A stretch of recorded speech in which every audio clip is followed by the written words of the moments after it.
Bismillahirrahmanirrahim. Assalamu alaikum, my dear students.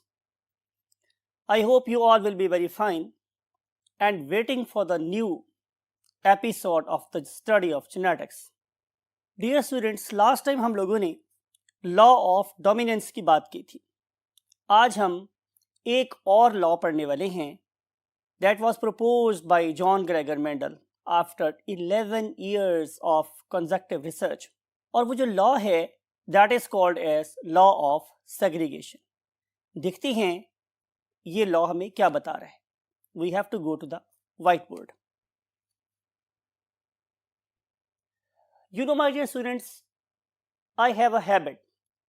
वो क्या है कि मैं पिछले लेक्चर की कोई बात अगले लेक्चर में कोट करके बात को शुरू करता हूं. तो वही हैबिट हम आज भी रिवाइज करने वाले हैं.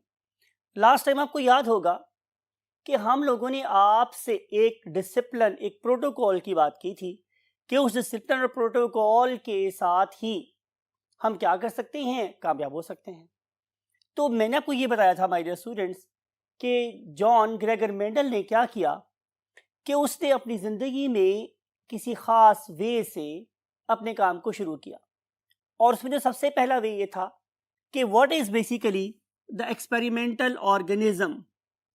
तो आपको याद होगा कि हम लोगों ने कल नाम दिया था आपको कि what is it's name. That was Pisum sativum, और मैंने कल वर्ड यूज किया था सटाइवम. आप दोनों में से कुछ भी याद कर सकते हैं या बोल सकते हैं. अगर आप इंटरनेट यूज करेंगे और डिफरेंट प्रोनाउंसिएशंस देखेंगे तो आपको स्टाइवम और सैटिवम दोनों प्रोनाउंसिएशंस मिलती हैं. तो ये पाइसम सैटिवम की मैंने आपको बोला था कि जो सिलेक्शन थी इट वाज क्वाइट डेलिब्रेट. और मैंने आप लोगों से कहा था कि आप लोगों की बुक में इसकी सिलेक्शन की जो कॉजेस हैं उसमें से पहली कॉज ये थी कि ये जो ऑर्गेनिज्म था ये it was easy to cultivate. इसको काश्त करना बहुत आसान था. ये इसकी पहली रीज़न थी, राइट.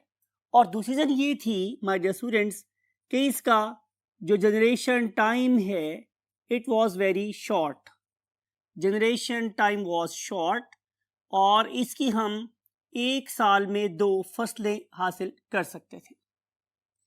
और तीसरी बात मैंने आपसे ये बोली थी कि ये वाला ऑर्गेनिज्म नेचुरली कैसा है, सेल्फ पॉलिनेटिंग है. Self pollinating. और मैंने ये बोला था कि हम इसको क्रॉस पॉलिनेट करवा सकते हैं. क्या करवा सकते हैं? इसकी क्रॉस पॉलिनेशन हो सकती है, right. It can be self cross pollinated. बात आपको समझ आई? तो हम बात कर रहे हैं कि एक सेल्फ पॉलिनेटिंग ऑर्गेनिज्म था, हम इसे क्रॉस पॉलिनेशन करवा सकते थे. फिर मैंने आपसे ये वाली बात भी कही थी माय डियर स्टूडेंट्स कि अगर आप इसको देखें तो इस ऑर्गेनिज्म के अंदर 7 कॉन्ट्रास्टिंग ट्रेट्स थे. 7 कॉन्ट्रास्टिंग ट्रेट्स थे, राइट. ये वाले 7 कॉन्ट्रास्टिंग ट्रेट्स किसी एक करेक्टर के बारे में हो सकते हैं. फॉर एग्जाम्पल, अगर मैं प्लांट के हाइट की बात करूं तो ये एक करेक्टर है, ठीक है. प्लांट की हाइट. तो हमने कल डिस्कस किया था कि हाइट वाइज ये 2 तरह का हो सकता है, यानी कि इसके हाइट वाइज 2 कॉन्ट्रास्टिंग ट्रेट्स हो सकते हैं. याद होगा आप लोगों को मैंने बोला था कि one organism can be tall and one organism that is it's counter one it is dwarf. तो ये ड्वार्फ हो सकता है, राइट माय डियर स्टूडेंट्स. फिर इसके अलावा अगर हम बात करें तो हमें नजर आएगा इसका फ्लावर. तो हम फ्लावर के 2 ट्रेट्स दे सकते हैं. नंबर 1 इज फ्लावर कलर, ठीक है. तो इससे कॉन्ट्रास्टिंग ट्रेट्स क्या क्या थे, यानी कि या तो फ्लावर पर्पल हो सकता था और या फिर फ्लावर वाइट हो सकता था. राइट। फिर थी मेरे पास एक और character that is called as flower position. तो पोजीशन के एतबार से फ्लावर या तो ग्रो करता था एपेक्स पे, अगर वो बिल्कुल एपेक्स पे था तो मैंने आपको कल बताया था कि हमने उसे नाम दिया था एपिकल फ्लावर का।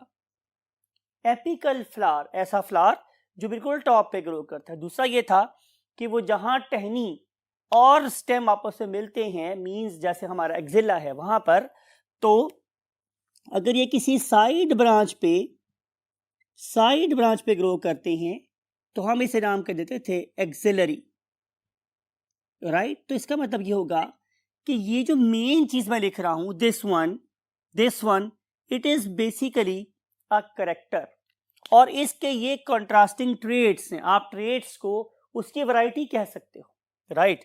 फिर हम देखेंगे तो हमें नजर आएगा इसका सीड क्या होता है? बीज की भी मेरे पास दो कंट्रास्टिंग ट्रेड्स थी। उनमें से एक क्या है? सीड कलर, और दूसरी मेरे पास क्या है? Seed shape. कलर के एतबार से भी मेरे पास इस प्लांट में दो वैरायटीज थी। One of them was green and other one was yellow. Green and yellow. और अगर हम सीड शेप की बात करें तो उनमें से एक था मेरे पास कैसा? राउंड, और दूसरा कैसा था? Wrinkled, right. तो इस लिहाज से ये मेरे पास हो गए अब तक 1 2 3 4 5। लास्ट चीज जो बचती है, I don't want to waste the place, तो मैं यहां लिखता हूं कि लास्ट चीज जो मेरे पास बचती है वो थी मेरे पास स्टूडेंट्स पॉड। पॉड किसे बोलते हैं? पॉड बोलते हैं फली को। पॉड किसको बोलते हैं? फली को। तो फली के भी मेरे पास दो कैरेक्टर थे। उनमें से एक था पॉड कलर और दूसरी थी मेरे पास पॉड शेप, राइट। कलर के एतबार से भी पॉड दो किस्म की थी, जाहिर है। One of them was yellow and other one was green. और अगर मैं बात करूं शेप की, तो शेप इसकी दो तरह की थी। Number one was what? Swollen, और it is called as inflated. अगर आपकी मैं बात करूं तो डेफिनेटली आप इस चीज को बहुत आसानी से समझ सकते हैं कि बहुत से मटर इस तरह के होते हैं जब उन्हें खोलना चाहें तो उसमें से प्रॉपर एक ब्लास्टिंग साउंड आती है, यानी कि जैसे उसके अंदर से हवा तेजी से निकल रही है। तो अगर किसी फली के अंदर से आपको आवाज आए और आपको उसके अंदर प्रेजेंस ऑफ सीड है वो बहुत ज़्यादा पोजीशन वाइज वाजे ना हो, तो हम लोग उसे बोलेंगे कि इन्फ्लेटेड है। लेकिन अगर आप लोग इस पर्टिकुलर फली को देखें तो आपको नजर आएगा प्रॉपर तरीके से कि यहाँ पे आपको नजर आ सकता है बहुत वाज़ेह तरीके से कि सीड कहाँ कहाँ है। अगर आप सीड्स की पोजीशन को आइडेंटिफाई करें और आपको ऐसे महसूस हो जैसे कि फली इस पर्टिकुलर सीड के ऊपर बहुत टाइट करके चढ़ी हुई है, तो इस किस्म की फली को हम नाम देते हैं कॉन्स्ट्रिक्टेड। क्या बोलते हैं हम लोग इसे? कॉन्स्ट्रिक्टेड। तो दो तरह की क्या हो गई मेरे पास? पॉड की shape.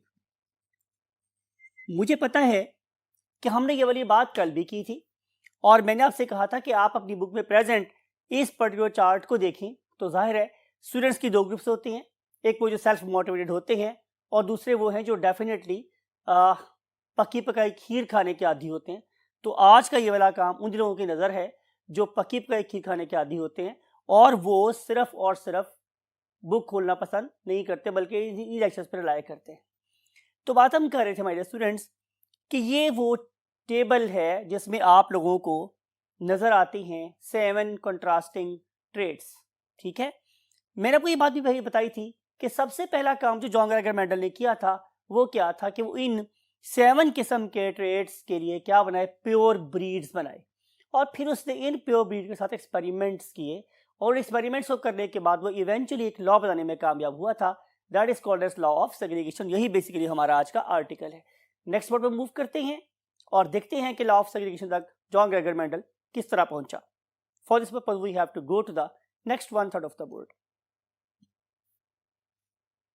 Yes my dear students, हम बात करेंगे प्योर ब्रीड की। हम किसकी बात करें स्टूडेंट्स? प्योर ब्रीड की। और मैंने आपको बोला था कि प्योर ब्रीड एक ऐसा ऑर्गेनिज्म होता है that always give rise to the individuals और किड्स और next generation of its own kind, कि जो हमेशा अपनी ही तरह के ऑर्गेनिजम्स को प्रोड्यूस करे, हम उसे नाम कहते हैं प्योर ब्रीड।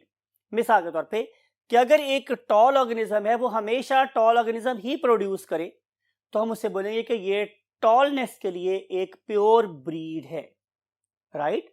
और अगर एक ऑर्गेनिज्म ड्वार्फ है तो वो हमेशा अपने जैसे ड्वार्फ ऑर्गेनिज्म ही प्रोड्यूस करे। आपको पता है ड्वार्फ का मतलब क्या था? पस्ता कद वाले, ठिगने, छोटे, उन्हें हम क्या बोलते हैं? ड्वार्फ।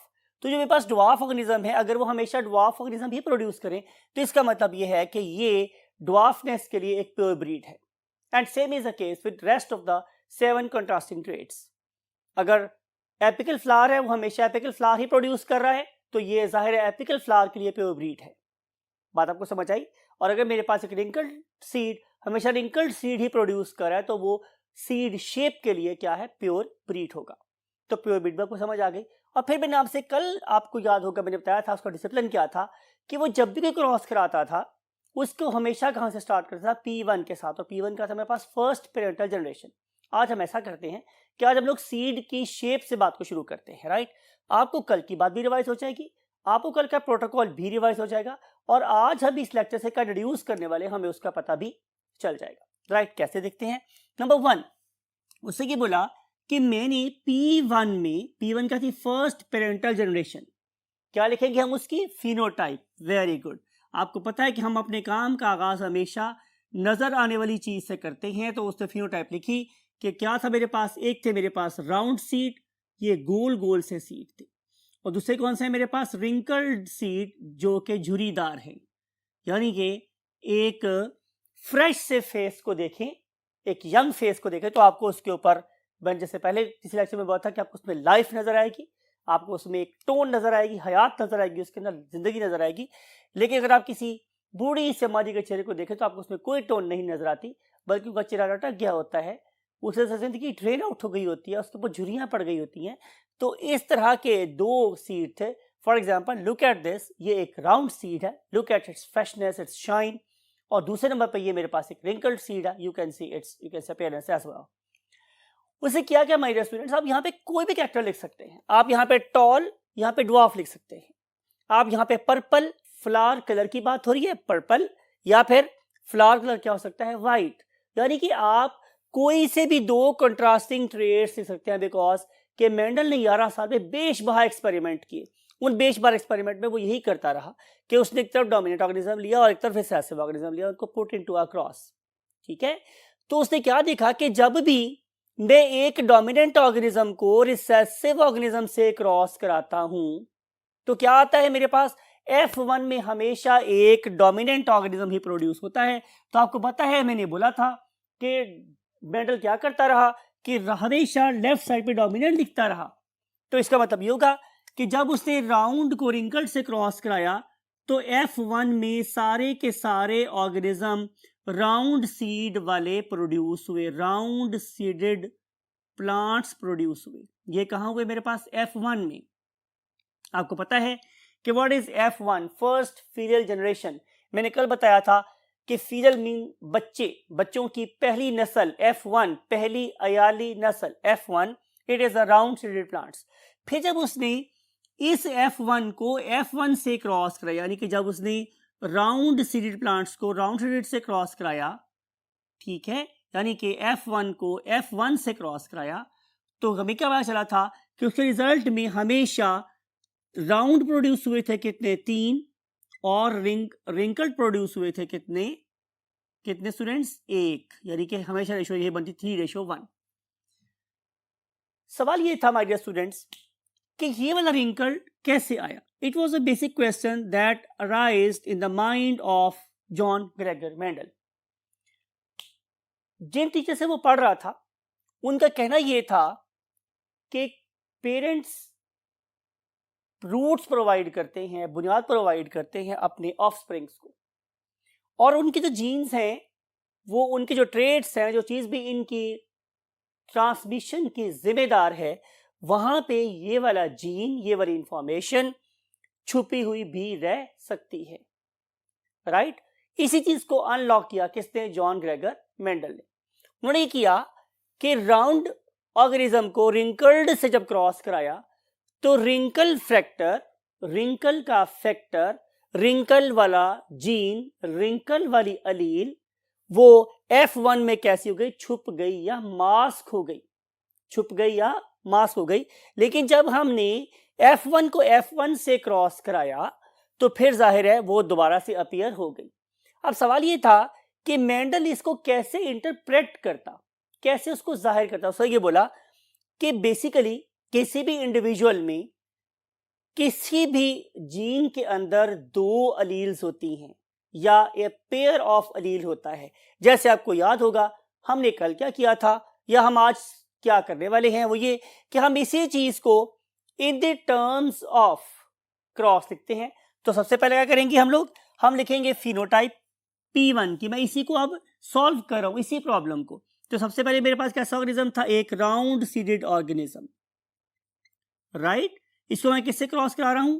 एक रिंकल्ड सीडेड प्लांट के साथ। रिमेंबर के दोनों प्योर ब्रीड होने चाहिए। अगर ये प्योर ब्रीड है तो फिर राउंड सीड क्या है? कैपिटल आर कैपिटल आर, यानी कि इस पर्टिकुलर सीड को अपने एंथर यानी स्पर्म से भी आर मिला और ओवरी यानी एग से भी आर ही मिला है। तो ये क्या हो गया? Capital R capital R. तो रिंकल्ड क्या होगा? फिर जाहिर है वो होगा my dear students small R small R. क्योंकि आपको याद है कि हम हमेशा डोमिनेंट जीन को कैपिटल लेटर से और रिसेसिव जीन को लोअर केस लेटर से लिखते थे। और आपको याद है कि डोमिनेंट जीन हर जनरेशन में अपीयर होता है और रिसेसिव जनरेशन में अपीयर नहीं होता। सो हम लिखेंगे क्या? अगर हम मेंडल के प्रोटोकॉल को फॉलो करें तो it is basically the phenotype of P1। ये P1 की फिनोटाइप है। तो फिर ये क्या है? ये जीनोटाइप है P1 की। हम उसमें जीन्स की टाइप को बयान कर रहे हैं कि जनाब इसमें दो जीन जैसे हैं, ये होमोजाइगस है। इसमें दोनों जीन्स एक जैसे हैं, ये भी होमोजाइगस है। Homozygous capital R when crossed with homozygous small R. तो फिर जाहिर है इसमें क्या पैदा है? दो कॉपीज, एक उसको मिली अपने फादर से, एक मिली अपनी मदर से, एक फादर से एक मदर से। It is true with all diploid organisms. आप भी डाइप्लॉइड हैं, मैं भी डाइप्लॉइड हूं, तमाम एनिमल्स भी डाइप्लॉइड हैं। बहुत से जो प्लांट्स हैं, बल्कि मोस्ट ऑफ द प्लांट्स हैं वो डाइप्लॉइड हैं। तो वो सब के सब क्या कर रहे हैं? Sexual reproduction. और उस सेक्सुअल रिप्रोडक्शन में उसे एक अलील कहां से मिलता है? अपने ग्रेट फादर से, और एक अलील कहां से मिलता है? अपनी ग्रेट मदर से। मेरे बॉडी के मोस्ट ऑफ द सेल्स, जिसको मैंने लेक्चर नंबर 1 में बोला था, somatic cells, they have 2 copies of alleles, they have 2 copies of alleles. लेकिन आपको याद हमने क्या बोला था कि हम इनसे बनाएंगे गैमेट्स। तो गैमेट्स क्या होते हैं? जिसमें नंबर ऑफ क्रोमोसोम हाफ हो जाता है। तो 2 कैपिटल आर का हाफ क्या होगा? 1 आर, राइट। तो हम लिखेंगे इसको 1 आर। इसको क्या लिखेंगे हम लोग? ये वाला स्मॉल आर। आप में से कौन सा स्टूडेंट बताएगा कि इसमें अभी गलती मौजूद है? वो क्या है? एक्सेलेंट, आपने बिल्कुल ठीक बोला है कि सर ये गैमेट्स हैं तो फिर इसके बाहर सर्कल होना चाहिए। तो बिल्कुल ठीक है, मुझे इसके बाहर सर्कल लगाना है, मुझे इसके बाहर भी सर्कल लगाना है, तभी ये गैमेट्स बनेंगे, वरना ये गैमेट्स नहीं बनेंगे। तो आप लिखेंगे कि ये हो गए गैमेट्स ऑफ P1। ये P1 के गैमेट्स हैं। अब आप क्या करोगे? अब आप इन दोनों को मिला दोगे। जब आप इन दोनों को मिलाओगे तो क्या बनेगी? जनरेशन। आपको याद है मैंने बोला था कि आप जनरेशन हो, आप गैमेट्स नहीं हो। तो कभी भी आप अपने गिर्द या नेक्स्ट जनरेशन के गिर्द सर्कल नहीं लगाओगे, सर्कल सिर्फ गैमेट्स के बाहर लगेगा। तो ये बन जाएगा मेरे पास क्या? F1। मेंडल ने इसको यूं बोला कि किसी भी इंडिविजुअल के अंदर हमेशा अलील्स की एक पेयर मौजूद होता है, कैपिटल आर स्मॉल आर। ये एक पेयर है अलील्स का, ये दूसरा पेयर है अलील्स का। तमाम सेट्स में अलील के पेयर मौजूद होते हैं। लेकिन जब भी गैमेट्स बनने का प्रोसेस शुरू होता है, जब भी गैमेट्स बनने का प्रोसेस शुरू होगा, you know very well, draw करके दिखाते हैं। आपको कल भी डिस्कस किया था कि ये आप लोगों के पास एक सेल है, इसमें इस क्रोमोसोम के ऊपर भी आर लगा हुआ है और इस क्रोमोसोम के ऊपर भी आर प्रेजेंट है। तो जब ये वाला सेल अंडरगो करेगा मियोसिस को तो नंबर ऑफ क्रोमोसोम हाफ हो जाएंगे। एक सेल में आर आ जाएगा और दूसरे सेल में भी आर आ जाएगा। लेकिन चूंकि ये दोनों आर एक ही तरह के हैं तो इसको मैं एक लिख सकता हूं। ये मैंने आपको कल भी बात बताई थी। चूंकि दोनों आर ए की तरह के हैं तो मैं उससे वंस यानी कि एक दफा ही लिखूंगा, गुजारा हो जाएगा, राइट। सिमिलरली यहाँ पे भी ऐसा ही हुआ, अब सिर्फ यहाँ पे स्मॉलर था, एक भी स्मॉलर चला गया, दूसरे में भी स्मॉलर चला गया, और चूंकि दोनों स्मॉलर की तरह के हैं तो मैं इसको एक दफा लिख सकता हूं, राइट। तो यही उसने बोला कि किसी इंडिविजुअल में जीन्स की 2 कॉपीज होती हैं, लेकिन गैमेट्स बनने के टाइम पे उसमें से सिर्फ एक कॉपी आगे जाती है, किसमें, एक सेल में, और दूसरी कॉपी जाएगी दूसरे सेल में। You can C over here. अगर वो दोनों सेम हुई तो मैं एक दफा लिखूंगा, और अगर दोनों डिफरेंट हुई तो मैं दोनों लिखूंगा, राइट। अब बात ये थी कि ये दोनों अलील्स सोमैटिक सेल में इकट्ठी रहती हैं, लेकिन गैमीट्स बनते वक्त क्या हो जाती हैं, अलहदा अलहदा हो जाती हैं। These particular you can say copies, they stay together in F1. F1 में इकट्ठी हो जाती हैं, but do not mix with each other, don't intermingle with each other, don't affect or destroy each other. बिल्कुल पीसफुली दूसरे के साथ रहती हैं, एक दूसरे को डिस्टर्ब किए बगैर। फॉर एग्जाम्पल, अगर ये वाला जीन, ये वाला अलील कैपिटल आर एब्सोल्युटली डोमिनेंट है ओवर स्मॉल आर, तो ये स्मॉल आर इसको बिल्कुल भी कुछ नहीं कहेगा, और कैपिटल आर उसको भी कुछ नहीं कहेगा। कैपिटल आर आपको पूरा शो करवाएगा, पूरा डोमिनेट करेगा, और ये बिल्कुल सबमिसिव होकर उसके हर बात को मानेगा। लेकिन जब अलग होने का मौका आएगा तो स्मॉल आर अपने आप को पूरा शो करवाएगा, और कैपिटल आर भी अपने आप को पूरा शो करवाएगा। इस पर्टिकुलर लॉ की ये रूह है, ये एसेंस है, जो बात मैं आपसे कर रहा हूं। दोबारा सुनिएगा कि अगर हम 2 कंट्रास्टिंग ट्रेट्स को आपस में मिलवाते हैं तो उनके सोमैटिक सेल्स में हर जीन की हर अलील की 2 कॉपीज प्रेजेंट होती हैं, ठीक है। लेकिन जब गैमेट्स बनते हैं तो वो सेपरेट हो जाती, आधी आधी हो जाती हैं, ठीक है, और फिर वो दोबारा से कब मिल जाती हैं, F1 में, और वो इस तरह रहती है कि दूसरे को डिस्टर्ब, इंटरमिंगल, मिक्स या डिस्ट्रॉय नहीं करती। फिर क्या होता है, मेंडल ने क्या किया, मेंडल ने F1 को ऑब्टेन करने के बाद इन पर्टिकुलर सीड्स को ऑब्टेन किया, उसे दोबारा से क्या किया, सॉइल में बो दिया, वेट किया, अगले प्लांट आए तो फिर दोबारा देखा कि अब कैसे सीड प्रोड्यूस हो रहे हैं। तो देखते हैं क्या हुआ। जब उसने F1 को F1 से क्रॉस कराया तो इसका मतलब ये है कि अब कैपिटल आर स्मॉल आर को मैं कैपिटल आर स्मॉल आर से ही क्रॉस कराऊंगा, right. Okay, I have missed one thing, can anybody guess? Yes, कि मैंने इसका रिजल्ट नहीं लिखा, डेफिनेटली मैंने रिजल्ट लिखा, तो I should erase it and I should write its result, then I should go ahead because it is a set protocol. तो मुझे यहाँ पे इसको इरेज कर देना चाहिए और लिखना चाहिए यहाँ पे result. What is the result of F1? तो आपको याद है हमारा क्या प्रोटोकॉल था कि हम हमेशा फिनोटाइप पहले लिखते हैं और जीनोटाइप बाद में लिखते हैं। यही यहाँ पे करेंगे। रिजल्ट, कौन सा रिजल्ट? फिनोटाइप। कौन बताएगा आप में से कि फिनोटाइप का रिजल्ट क्या आंसर है? बिल्कुल, मुझे एक आवाज आ रही है कि सर चूंकि यहाँ पे सारे के सारे प्लांट्स एक ही तरह के हैं, उनमें एक ही जेनेटिक मेकअप आ रहा है, तो हम लिखेंगे 100%। बिल्कुल, मैंने कल ऐसी बात बताई थी कि इट इज 100%। कैसे? राउंड। क्यों राउंड है? बिकॉज कि capital R is absolutely dominant over small R, तो capital R is controlling roundness, तो राउंडनेस अपने आप को शो करेगी। ये स्मॉल आर रिसेसिव जीन है, वो रिंकल होने का जीन है, वो अपने आप को शो नहीं करेगा। तो सारे के सारे सीड मुझे राउंड नजर आएंगे, जैसे कि मुझे यहाँ पे कल सारे के सारे प्लांट्स टॉल नजर आए थे। अब कैसे नजर आ रहे हैं? सीड सारे के सारे राउंड नजर आ रहे हैं, ठीक है। तो मैं लिखूंगा यहाँ पर 100% राउंड, 100% राउंड, राइट। फिर हम क्या करते हैं कि हम लिखते हैं इसका जीनोटाइप का रिजल्ट। तो जीनोटाइप के एतबार से ये सारे के सारे पौधे 2 अलीज रखते हैं, और ये दोनों अलीज मुख्तलिफ तरह की हैं। इसे मुझे कहना पड़ेगा कि ये हेट्रोजाइगस है। लिखूंगा कि they are 100% heterozygous round, 100% heterozygous round organisms. अब हम क्या करेंगे कि मेंडल की तरह से अपनी रिसर्च को कंटिन्यू करेंगे और देखेंगे कि अगर हम F1 को F1 से क्रॉस कराएं तो मेंडल साहब को क्या मिला और उन्होंने इवेंचुअली क्या डिपेक्ट किया या बताया। So let's move to the last part of the board. Yes my dear students, हम कंटिन्यू करवाएंगे क्रॉस F1 का F1 से। कैन एनीबॉडी गेस कि what is meant by cross? मैंने कल बोला था a marriage or reproductive connection between the two organisms. तो हम F1 से जो plants obtain हुई हैं उनको F1 से ही क्रॉस कराने वाले हैं. Can anybody give me the genetic makeup of F1? Excellent. Capital R, small r. तो जब मैं कैपिटल R स्मॉल r का क्रॉस कराता हूं कैपिटल R स्मॉल r के साथ, तो ये बेसिकली क्या है, F1 into F1. आपको याद होगा मैंने कल ये बात कही थी कि इसकी जीरो टाइप लिखने की जरूरत नहीं है. इसकी जीरो टाइप लिखने की जरूरत इसलिए नहीं है बिकॉज कि F1 के रिजल्ट में हम डिस्क्राइब कर चुके हैं, राइट. चूंकि मैं F1 की तमाम एट्रीब्यूट्स फिनोटाइप के और जीनोटाइप के पीछे डिस्क्राइब कर चुका हूं, लिहाजा उसको यहां रिपीट करने की जरूरत नहीं है, राइट. अब हम क्या करेंगे, अब हम इस ऑर्गेनिज्म के क्या बनाएंगे, गैमेट्स. मींस F1 के गैमेट्स किस तरह के होते हैं. तो answer is something like it, gametes of F1. F1 के गैमेट्स किस तरह के होंगे.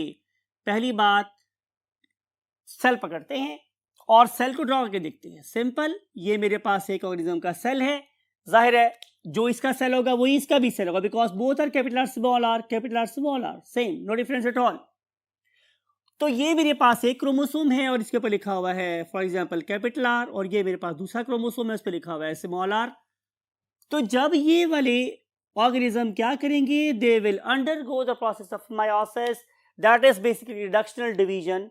तो उसके रिजल्ट में ये सेल दरमियान से डिवाइड हो जाएगा और एक सेल के अंदर कैपिटल आर आ जाएगा और एक सेल के अंदर स्मॉल आर आ जाएगा.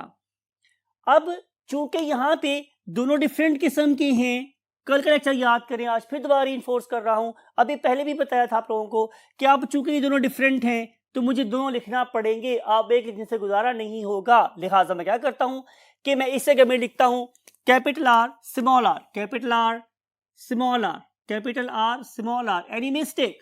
Excellent, very good. क्या इसके बाहर सर्कल प्रेजेंट नहीं है, यहां भी सर्कल लगाना पड़ेगा, यहां भी करना पड़ेगा, यहां भी और यहां भी.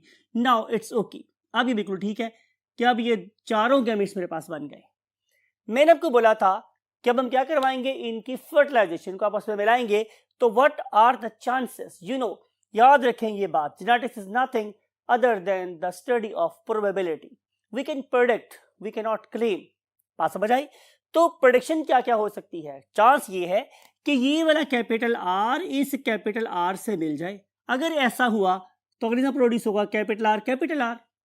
और अगर ये वाला कैपिटल आर इस स्मॉल आर से मिलेगा, पहले मैंने 1 को 1 से मिलाया, अब मैं 1 को 2 से मिला रहा हूं, तो क्या बनेगा, capital R small R, right. अब मैं क्या करूंगा कि अब मैं दूसरे को 1 से मिलाऊंगा. पहले मैंने 1 को 1 से मिलाया, फिर 1 को 2 से मिलाया, अब मैं 2 को 1 से मिला रहा हूं. जब मैं 2 को 1 से मिलाऊंगा तो क्या प्रोड्यूस होगा, स्मॉल आर कैपिटल आर. लेकिन आपको याद रखिए मैंने क्या बात कही थी कि हम अदब करने वाले लोग हैं, हम कैपिटल आर को पहले लिखते हैं और स्मॉल आर को बाद में लिखते हैं. हालांकि अगर मैं इसको ऐसे लिख दूं ऐसे तो फर्क कोई नहीं पड़ेगा because it is a gene interaction. Capital R is either on right side और on left side, effect is the same, कोई डिफरेंस नहीं आएगा, राउंड ही प्रोड्यूस होगा. लेकिन एक सेट प्रोटोकॉल, एक तरीका है, एक सलीका है, एक उसलूब है, उस तरीका या उसलूब के मुताबिक हम अदब करने वाले लोग कैपिटल आर को पहले लिखते हैं. That's it. Otherwise there is no difference between capital R small R और small R capital R, no difference at all. Last क्या बनेगा मेरे पास कि 2 से मिल जाए तो क्या बनेगा, स्मॉल आर, राइट. ऐसा करते हैं, इसके बाहर लगाते हैं ब्रैकेट और बताते हैं कि ये बच्चे बचूंगड़े किसके हैं, F1 के हैं. तो क्या कहलाएंगे, F2. ये सेकंड फीलियल जनरेशन है, सेकंड फीलियल जनरेशन. क्या करेंगे, आदत से मजबू लिखेंगे, रिजल्ट किसका लिखेंगे, F2 का, रिजल्ट ऑफ F2, राइट. क्या नजर आया मुझे, क्या लिखूंगा पहले, वेरी गुड, फिनोटाइप. तो फिनोटाइप के एतबार से इसके पास कैपिटल आ रहा है, बिल्कुल है, इसके पास है, यस, इसके पास भी है, यस. तो तीनों कैसे होंगे, राउंड वाले लिख रहे हैं, राउंड. फिनोटाइप के एतबार से राउंडेड सीड वाले प्लांट्स कितने हैं, 3. और जो रिंकल्ड सीड्स हैं वो कितने प्लांट्स हैं, 1. रिंकल्ड वो कितने मेरे पास, 1. तो रेशो क्या बनेगी, 3:1, 3:1. ये वही बात है जो हमने कल भी पढ़ी थी, राइट. अब लिखेंगे इसका जीनोटाइप रिजल्ट और जीनोटिपिक रेशियो, जो मर्जी बात कर ली, जीनोटाइप या जीनोटिपिक रेशियो। पहला ऑर्गेनिज्म कैसा है? Homozygous round because both genes are alike. Next two are heterozygous round because they are rounded in appearance but they don't have the same genes, rather they have one capital R and that is small r, तो ये क्या कहलाएंगे? heterozygous। so लिख रहे हैं हम लोग, number 1 is homozygous rounded, homozygous कैसे? rounded कितनी हैं? एक, right? और what are, how many are heterozygous rounded? तो आंसर इज 2। कितने हमारे स्टूडेंट्स? 2। और how many homozygous what? Wrinkled. आपको पता है मैंने बोला था कि मैं रिंकल्ड के साथ होमोजाइगस ना भी लिखूं तो खैर है, लेकिन लिखना जाहिर है अफजल है और बेहतर है, तो लिखना ही सही रहेगा। तो ये रेशियो मेरे पास क्या बनेगी? 1:2:1। माय डियर स्टूडेंट्स, आपको मैंने 7 पेयर ऑफ कंट्रास्टिंग ट्रेट्स बताए हैं। आप इनमें से किसी कंट्रास्टिंग ट्रेट को क्रॉस कराएं, जैसे जॉन ग्रेगर मेंडल ने किया, तो आपको क्या मिलेगा? प्रीवियस बोर्ड पे चलते हैं। मैंने आपसे क्या बोला था माय डियर स्टूडेंट्स कि हम जब भी दो कंट्रास्टिंग ट्रेट्स को, it is the final, you can say, learning or outcome of the lecture, therefore please be attentive। मैंने आपसे बोला है कि आपके पास 7 contrasting traits थे। for example, flower may be apical, flower may be axillary, seed may be yellow, seed may be green, seed may be rounded, seed may be wrinkled, pod may be inflated, may be what? Constricted, pod may be yellow, pod may be green, whatever। आप इसमें से कोई भी दो contrasting traits लें, law इसी चीज का नाम होता है कि अगर आप उसको बार बार एक्सपेरिमेंट की भट्टी में झोंकें तो रिजल्ट हमेशा सेम आए। इसीलिए ये लॉ है, इसीलिए हम इसे लॉ बोलते हैं, राइट? कि आप उन 7 कंट्रास्टिंग ट्रेट्स में से जब भी दो कंट्रास्टिंग ट्रेट्स को आपस में मिलाएंगे तो वो F1 पे इकट्ठी हो जाएंगी विदाउट अफेक्टिंग ईच अदर। लेकिन से हम जंप करेंगे अगले बोर्ड पर। लेकिन जब भी F1 के गैमीट्स बनने का वक्त आएगा तो वो एक दूसरे से दोबारा से सेग्रीगेट हो जाएंगी। ये लॉ है। सेग्रीगेट का मतलब होता है अलहदा अलहदा हो जाना, जुदाइयां पड़ गई। फिर कहां ये दो कैपिटल आर स्मॉल आर इकट्ठे रह रहे थे, लेकिन इस जालिम समाज में जुदाइयां डाल दी। अब कैपिटल आर एक सेल में चला गया और स्मॉल आर दूसरे सेल में चला गया। यही लॉ ऑफ सेग्रीगेशन है कि जब भी आप दो कंट्रास्टिंग ट्रेट्स को मिलाते हैं तो वो F1 में इकट्ठे हो जाते हैं, लेकिन F1 के गैमेट्स बनते वक्त सेग्रीगेट हो जाते हैं, अलहदा हो जाते हैं, जुदाइयां पड़ जाती हैं। एक अलील एक सेल में और दूसरा अलील दूसरे सेल में चला जाता है। फिर जब ये आपस में मिलेंगे तो क्या होगा? अब वो दोबारा से अपीयर होंगे। किस में? F2 में। किस रेशो के साथ? फिनोटाइप की 3:1 के साथ और जीनोटाइप की 1:2:1 के साथ। मिसाल के तौर पे कि अगर मेरे पास यहां पे 1000 सीड प्रोड्यूस हुए, माय डियर स्टूडेंट्स मैं इसकी बात कर रहा हूं, यहां पर 1000 सीड प्रोड्यूस हुए, तो जब मैं 1000 सीड को 3/4 से मल्टीप्लाई करूंगा तो मेरे पास 750 सीड इस तरह के आएंगे, राइट?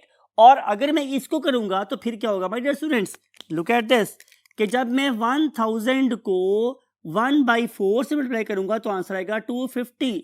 आप कह सकते हैं कि सर आपने इसको 3/4 से मल्टीप्लाई क्यों किया है और यहां पे 1/4 से मल्टीप्लाई क्यों किया है? तो आंसर ये है कि my dear students, total number of seed जो मेंडल को हासिल हुए या आपको हासिल होगा ड्यूरिंग रिसर्च वो ये है 1000। मैंने ये देखना है कि 1000 में से इस रेशो के एतबार से 3:1 के एतबार से कितने इस तरह के होने चाहिए और कितने इस तरह के होने चाहिए। It is expected number. तो आंसर ये कि तीनों ने क्या होते हैं 4। तो मैं कह रहा हूं कि हर 4 में से 3 इस तरह के होने चाहिए और हर 4 में से एक सीड इस तरह का होना चाहिए। अगर ऐसा होगा तो फिर मेंडल की स्टेटमेंट ठीक साबित होगी और रेशो बनेगी 3:1। तो जब हम लोगों ने सीड्स को जमा करना शुरू किया तो पता चला कि हाँ भाई वाकई ऐसा ही है कि 300 के 750 सीड राउंडेड हैं और 250 सीड्स कैसे हैं, रिंकल्ड हैं। तो बस साबित हो गया कि बिल्कुल ऐसा ही हो रहा है कि वो 3:1 की रेशो से ही अपीयर हो रहे हैं। फॉर एग्जाम्पल अगर ये वाले हो जाए फॉर एग्जाम्पल 770 और ये हो जाए 230 तो it is very close to same ratio, no difference at all, right. तो इस थोड़ी सी स्लाइड चेंज को हमने इंपॉर्टेंस नहीं दे रही, उसके लिए हम लोगों ने इसको 3:1 ही कहना है। या मैं ये कह दूं कि ये हो जाए फॉर एग्जांपल 730 और ये हो जाए 270, नो डिफरेंस, कोई नहीं, रेशो वही रहेगी 3:1। तो देखना ये है कि जितने भी सीड्स आप लोगों को ऑब्टेन होंगे उनमें से उनको आपने 3/4 से मल्टीप्लाई करना है। तो आपके पास expected number of dominant trait containing seed आ जाएंगे। और जब आप उन्हीं टोटल नंबर ऑफ सीड्स को 1/4 से मल्टीप्लाई करोगे तो आपको expected number of recessive trait bearing seeds आ जाएगा, राइट। इन दोनों को आप सम करोगे टोटल नंबर ऑफ सीडी बनेगा 750 प्लस 250 इज इक्वल टू 1000।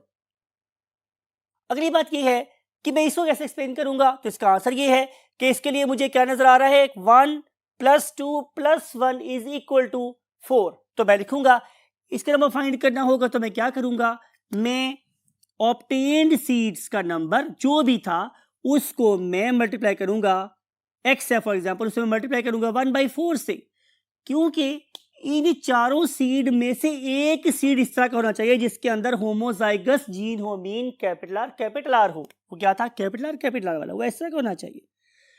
तो हर 4 में से एक सीड होमोजाइगस राउंडेड होगा। तो कैसे कि जब फॉर एग्जाम्पल यहां पे एक्स किसके बराबर था, 1000 के बराबर, 1000 के बराबर। तो जब मैं इसको इसे क्रॉस करूं तो क्या आंसर आएगा, 250। तो अगर 250 सीड्स मेरे पास कैपिटल वाले होंगे तो क्या होगा, इसकी वैलिडिटी होगी, राइट। फिर हम देखेंगे कि इसका कैसे बनेगा, मेरे पास 1000 इंटू 2/4, यानी कि इन 4 में से 2 इस तरह के हैं, 2 कैसे हैं, हेट्रोजाइगस राउंडेड हैं। तो फिर क्या बनेगा मेरे पास 500। तो 500 सीड्स ऐसे होंगे जो हेट्रोजाइगस राउंडेड होंगे, means capital R small R वाले होंगे। चलिए हेट्रो का एच काट देते हैं, simple capital R small R लिख देते हैं। और फिर 1000 में से होमोजाइगस या रिंकल्ड वो तो नजर आ जाएंगे हम लोगों को किस तरह के हैं, वेरी सिंपल, कितने होने चाहिए, 1000 into 1/4 is equal to 250, right. अब उसने क्या किया, सिंपल सी बात है, इन चीजों को कलेक्ट किया, अपनी स्टैटिस्टिकल एनालिसिस के बाद रेशियो निकाल के देखिए कि क्या वाकई 250 है, ये वाकई 500 है और ये वाकई 250 है, if it is so it's okay. तो मैंने आपको क्या बोला था कि आपके पास जितने भी ट्रेड्स हैं उनको आप जब भी टेस्ट करेंगे वो हमेशा 3:1 फिनोटाइप के पर सेपरेट होंगे और 1:2:1 के लिहाज से जीनोटाइप की बेस पे ग्रुप अप हो जाएंगे या सेपरेट हो जाएंगे। जॉन कैकेट मेंडल ने F2 को F2 से क्रॉस कराया। जब उसने F2 को F2 से क्रॉस कराया means he is continuing the what same flow. पहले आपको याद है उसने P1 को बीट करवा के F1 ऑब्टेन करवाए, फिर F1 को F1 से क्रॉस करा के F2 ऑब्टेन किया और फिर उसने F2 को F2 से क्रॉस करा के F3 ऑब्टेन किया, जिसके रिजल्ट में उसे पता चला कि अगर उनमें से 1/3 टाइप ऐसे हैं जो हमेशा क्या करते हैं, राउंड हैं, तो वो राउंडेड ऑर्गेनिज्म ही प्रोड्यूस करते हैं। इसका मतलब ये है कि वो होमोजाइगस राउंडेड सीड्स प्लांट्स थे। ऑन द अदर हैंड अगर मैं 2 हेट्रोजाइगस ऑर्गेनिज्म को क्रॉस कराता हूं, means capital R small R को, कैपिटल आर स्मॉल आर के साथ, तो उनका बिहेवियर वही होता है कि जो F2 में था, यानी कि वो 3:1 से सेपरेट होंगे in the terms of phenotype, और 1:2:1 के रेफरेंस सेपरेट होंगे किस में, जीनोटाइप के लिहाज से, राइट। 1:2:1 के लिहाज से सेपरेट होंगे in the terms of genotypic ratios. तो इसका मतलब ये है कि आप रिसर्च को कंटिन्यू करते रहेंगे तो अल्लाह ताला आप लोगों के ऊपर इल्म के दरवाजे खोलता चला जाएगा। Same is the case here, अगर उसने ये फाइंड किया कि इस पर्टिकुलर F2 के अंदर ये वाला रिंकड ऑर्गेनिज्म किस तरीके से आया, क्या उसने सोचा, उसने तफक्कर किया, he had again a thinking brain on the shoulder, उसने सोचा कि ये अपीयर दोबारा कैसे हो गया। तो ये तभी पॉसिबल हो सकता था कि जब यहां से भी स्मॉल आर आए और यहां से भी स्मॉल आर आए। अब सोचना ये है कि क्या इसकी एप्लीकेशन हमें सोसाइटी में क्या भी नजर आती है, तो आंसर इज यस। क्या ऐसा पॉसिबल है, मिसाल के तौर पे कि एक फादर है, उसका ब्लड ग्रुप है ए, और उनकी एक जाहिर है ज़ौजा मोहतरमा है, मींस उस बच्चे की मदर है, फॉर एग्जाम्पल का ब्लड ग्रुप है बी। तो क्या ऐसा पॉसिबल है कि उस बेबी उनके यहाँ एक ऐसा बेबी प्रोड्यूस हो जिसका ब्लड ग्रुप ओ हो जाए? क्या ऐसा पॉसिबल है? फादर का ब्लड ग्रुप है ए और मदर का ब्लड ग्रुप है बी, और जो बेबी प्रोड्यूस हो रहा है वो कैसा है, ओ वाला। एक और थिंकिंग पॉइंट आपको देके जा रहा हूं, क्या ऐसा मुमकिन है कि एक फादर भी ब्लैक हो और मदर भी ब्लैक हो और उसके यहाँ एक फेक कलर वाला बेबी प्रोड्यूस हो जाए, राइट? आप ये सोचिएगा और मुझे बताइएगा कि क्या आपकी सोच वो 1886 वाले मेंडल की सोच के बराबर है या अभी तक उससे बहुत पीछे है? इनके बारे में बातें करेंगे आप लोगों के साथ कल। सोचते रहिएगा और मुझे बताइएगा कि आप मेंडल की सोच के बराबर सोच के हामिल हुए हैं 200-250 साल के बाद, या अभी भी आप उनसे बहुत पीछे हैं इस पर्टिकुलर थिंक पॉइंट पे। और इस मोटिवेशन के साथ या इस प्रॉमिस के साथ कि इंशाल्लाह हम कल आप लोगों से टेस्ट क्रॉस के बारे में बातें करेंगे। आई वॉन्ट टू से यू अल्लाह हाफिज। और हमेशा कहता हूँ अपना और अपने पेरेंट्स का बहुत ख्याल रखें, और जब कभी नमाज पढ़े हमारे लिए भी ज़रूर दुआ कीजिएगा। आई वॉन्ट टू से यू गुड बाय।